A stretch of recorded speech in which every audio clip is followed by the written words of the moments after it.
Hello, YouTube. I know this doesn't seem that amazing, but it actually is for me because this is a test of the RV good enough being used off-grid under its own electrical power to cook and do things.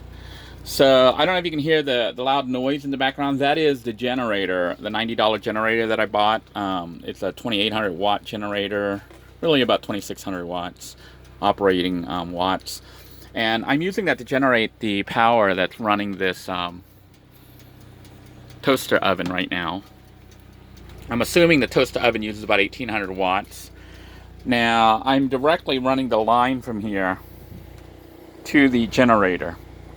And the line is 16 gauge, so it doesn't really want to handle much more than 1800 watts. So I didn't want to plug something else in and pull power, additional power, because it could end up melting the wire. But you'll notice the rice cooker is also on and running off electricity. So where's that electricity coming from? Well, the rice cooker is actually plugged in to this black cable right now, which is plugged in over here to the inverter. And you're going to see that the 2000 watt inverter is what I have it plugged into. And it's the reading on here, I don't know if you guys can see it, it says 12 point, I don't know if that's showing up, but it's 12.4 volts was left in the battery. So it's actually drawing quite a bit of power, even though we have 400 amp hours of power. But I'm letting it run right now just to do a test to see if I can cook rice with it off the 4 banks. I do currently have both banks locked on. You know, it's to the bottom switch there. That controls whether or not the front 100 amp hour is connected to the rear 300 amp hour bank. Right now both banks are tied in together, so there's 400 amp hours of power to draw from. And now the meter just went down to 12.3. When it drops down to like 12.1, I'm gonna have to start the vehicle up again to charge it. So using the inverter to cook right now without running the vehicle, using a rice cooker is kind of expensive as far as electrical consumption. It's going pretty fast.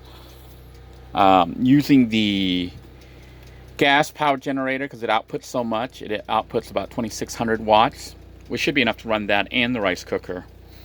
It's going to be a lot more feasible to use for cooking rice and the main meal that's going to go with it.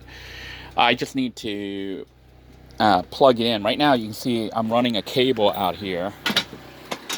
This is the 16 gauge wire, and you can see the inverter, not the inverter, the generator is out here cranking out the power and sending it right through that line. So this generator proved to be a really good buy for $90. I got it for like $90. It's not too loud. It is fairly loud because it is a generator, but it's not like blaringly loud.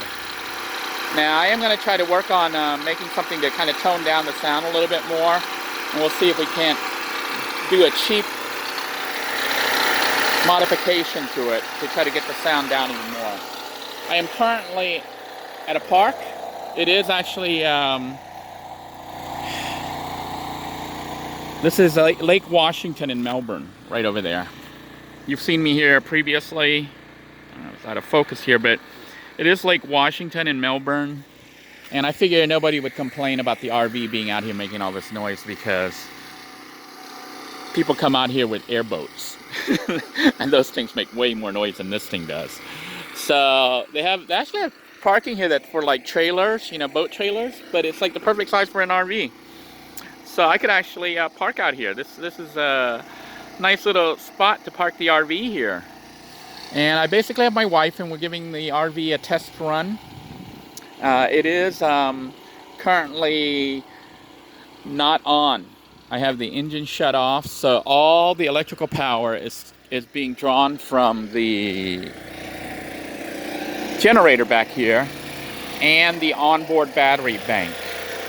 There's a 6.5 horsepower, so it's 2800 watts, but I was reading the manual and it's for unit that's similar to this, and it basically is about 2600 watts, 2800 peak. It has 12 volt output, but it doesn't have 12 volt plug, which I may go ahead and build one so that if you want to plug in a 12 volt appliance, although I don't really conceive having to have one out here. You can see it's got its own little muffler. So I don't know how loud that is on the camera, but you can see as we go away, it's really not too loud. And inside, it's actually, you can hear it, but it's not like incredibly bad. So I'm gonna look at our meat here and probably flip it over. But yeah, this is looking really good. So it looks like this is gonna work.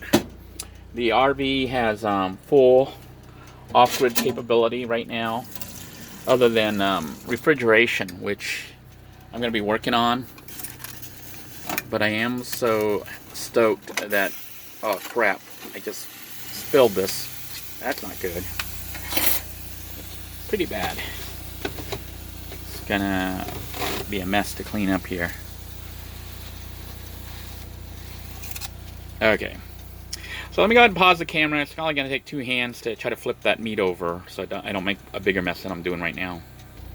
Alright, I managed to flip the steaks over. Rice cooker is still running on high mode.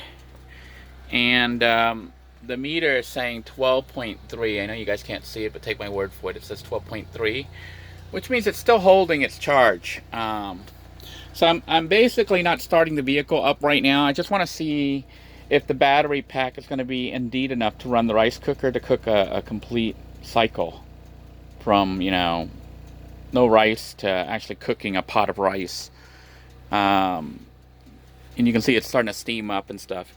Normally when I do this in Little Blue, I would run the engine so that the system would recharge while it was cooking because it's pulling so much electricity.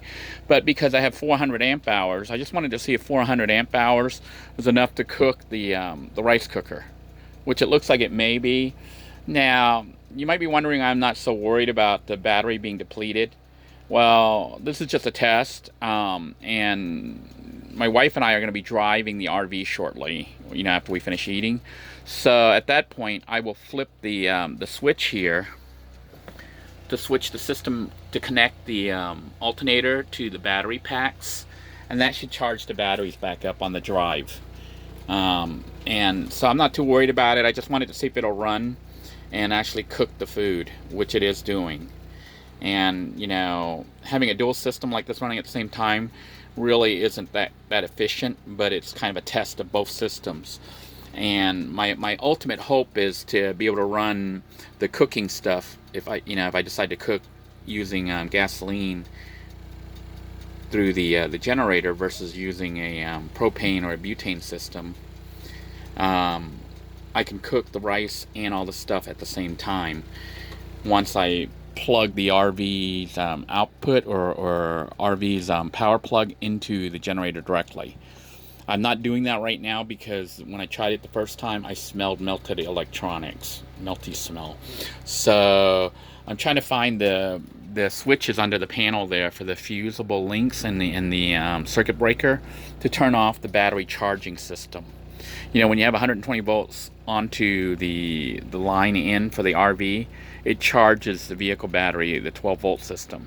So I was smelling something that smelled like melted electronics or hydrogen. So I decided to shut the whole system down, and for now we're just running the line directly. It could also be me frying the air conditioner because I tried to run the air conditioner and that did not work. So I hope you enjoyed this video, and we'll stay tuned for later episodes as I continue to test the system out. For now, it still says 12.3 on there, so I know I have more than enough power for this rice cooker. It's almost done cooking. Basically, if the meter goes down to 12.1, that's the time for me to start up the RV and charge the system back up. But I don't think it's actually going to drain down that low. So we're able to cook at least 1 pot of rice. And this is larger than normal. I'm cooking enough for 2 people because my wife is out here with me. And we're just going to enjoy ourselves a little cookout to take in the RV for a test run, and then eventually we're going to be able to go on little trips, maybe a day trip if she can get some time off and I can get time off, you know, at the same time. So thank you for tuning in. If you enjoyed this video, please be sure to give it a thumbs up. If you enjoy the content on this channel, make sure you hit the subscribe button. And if you'd like to support videos on this channel, consider becoming a patron, as the funds there are used to pay for the internet access as well as equipment upgrade. So until next time, everyone, take care. God bless you all. Please stay safe. Bye-bye now.